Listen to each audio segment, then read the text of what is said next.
Kahit ko manan nga i-share dito, na-share ko mat lang dit during our Ilocano service, kadag ito'y the listeners tayo. And dito nga passage nga ikat, dito adult tayo nga ikat masarakan dito'y 2 Corinthians 8:7-9. Kunana dito'y 2 Corinthians 8:7-9. But just as you excel in everything, in faith, in speech, in knowledge, in complete earnestness, and in your love for us, see that you also excel in this grace of giving. I am not commanding you, but I want to test the sincerity of your love by comparing it with the earnestness of others. For you know the grace of our Lord Jesus Christ, that though He was rich, yet for your sakes He became poor, so that you through His poverty might become rich. Dito nga passage nga ikat mangibaga may panggap ti makuna tayo nga giving. Ti challenge ko tatanga malam nga ikat pakumustaan tayo ti giving tayo with our practice of generosity. I know that we are familiar ti makuna nga Dead Sea, masarakan dayto ijay Israel.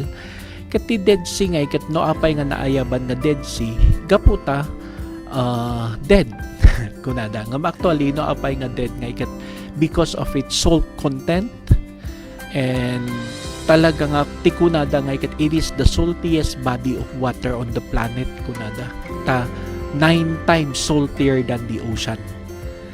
And ditoy nga ikat ti aking kayat lang nga upay agpasyar dito'y Dead Sea kano nga ikat dagito'y da tourist, dagito'y da turista ijay Israel. Ijay Dead Sea gamin nga ikat masupsuplayan da ito'y ti fresh water.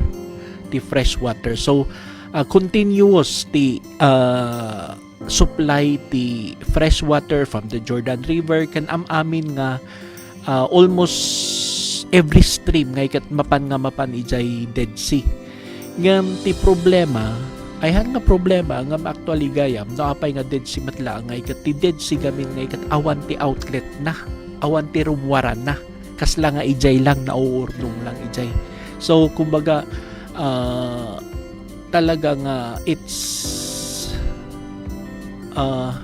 kasi awan ti outlet na. Well, dahito iti kasla nga pangi-eksempalan tayo matlangi niya ti kuna tayo nga may panggap ti panangitan tayo inya. Ada matima kuna tayo nga Dead Sea person kuna tayo. We know Dead Sea nga person nga tao kuna tayo. So anya dahito Dead Sea nga tao kuna tayo. Kaskino naktatay ti Dead Sea nga ikat adu ti supply ti water kinya fresh water ngam awan ti outlet na. Iso nga dahito yung matkada tayo na maminsan datayo nga tao nga ikat kuna tayo nga we receive fresh blessings. Adu ti blessings tayo, adu ti resources tayo, ada ti provisions ni Apo Diyos kada tayo on a regular basis.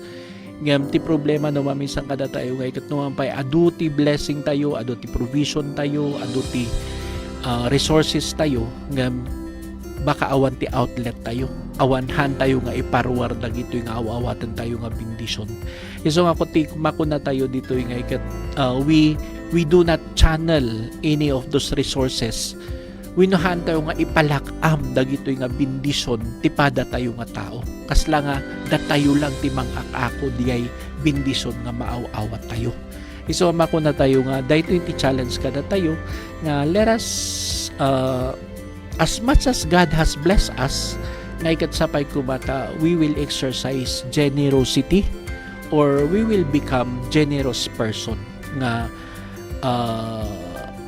talaga nga manang itadlatahan unlike jay Dead Sea nga kuna nga awan ti outlet na we know it doesn't bring out its waters.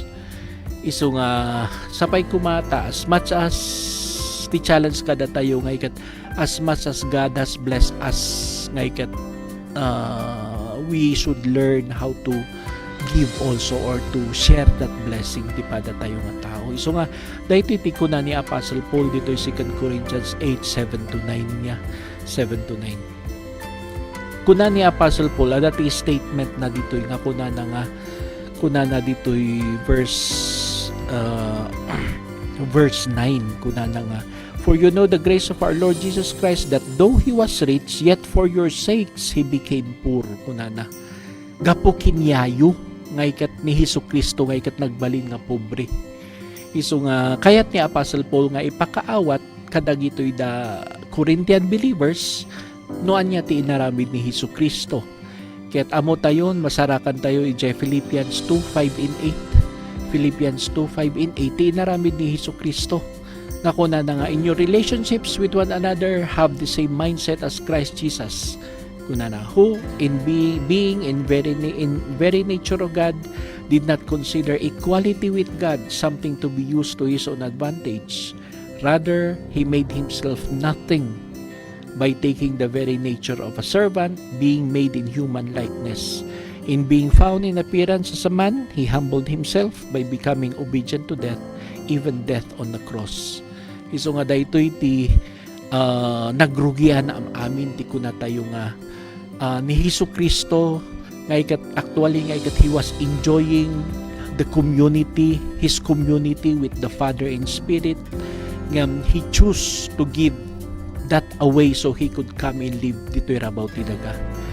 Haan lang nga inbati ni Hesukristo ti perfect love, power and joy of heaven, but He humbled Himself and became a servant. Nagbalin iso na nga adipen tapno datayo nga tao nga managbasol nga ikat maridim and maisalakan ag maisubli jay relationship tayo kini Apo Dios. Iso nga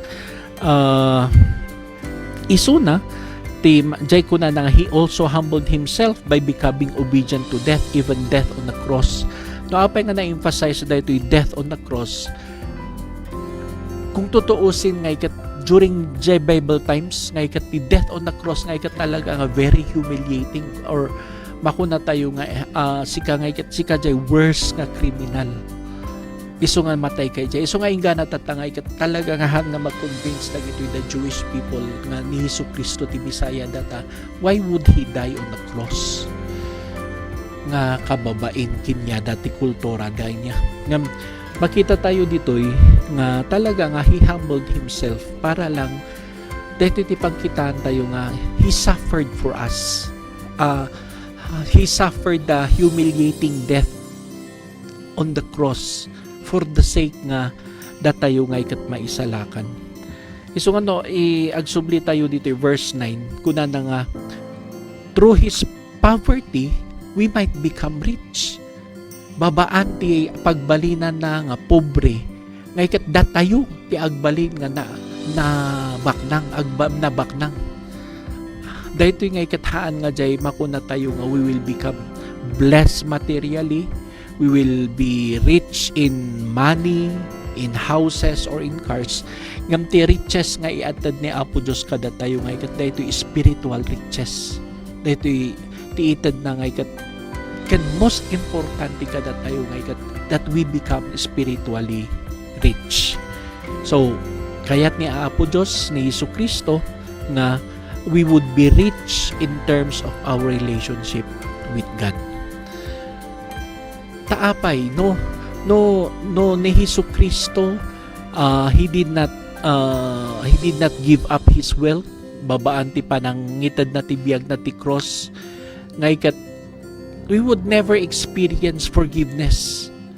Makondemn tayo lanta. Tadi ti position tayo kini Apo Dios. We are condemned. Nohaan na nga in laid down the riches na on the cross, we will never receive the opportunity nga maisalakan. We will never enjoy the gift of His salvation. Ket daytoy ti makuna tayo nga pakaisalakan tayo, jay pamati tayo kini Hesukristo. And adapay jay promise of the Holy Spirit in us nga isu na ti mangisuro of spiritual things, and tinang nang ro na nga ikat daytoy makuna tayo nga daytoy eternal rest ijay langit inya. Isu nga daytoy ti makuna tayo nga spiritual riches, and it has been given to us because of the Lord Jesus Christ. We are purchased. Isu nga salamat inya. Ti daytoy nga nalakaman tayo babaan kini Hesukristo nga intedanda tayo ti spiritual riches. Kunampay ti Romans 8:32 kunana nga, He who did not spare His own Son but gave Him up for us all, how will He not with Him also graciously give us all things? So not only would we, it's maahan lang nga maisimpati relationship tayo kini Apo Diyos, han tayo lang nga mapakawan, maisalakan, yan daada dito'y kunana, graciously give us, how will He not, no, kas ano nga hana nga babawi, wino hana nga imot, nga itad chay may isa nga anak na, how much more that He would give us all things.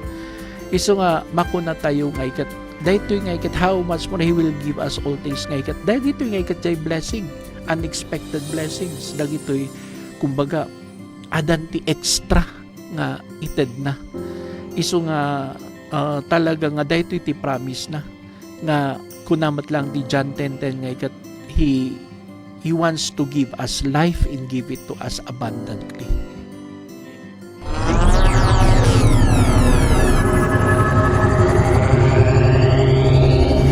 For more video contents and uploads, subscribe now to our YouTube channel. Thank you so much.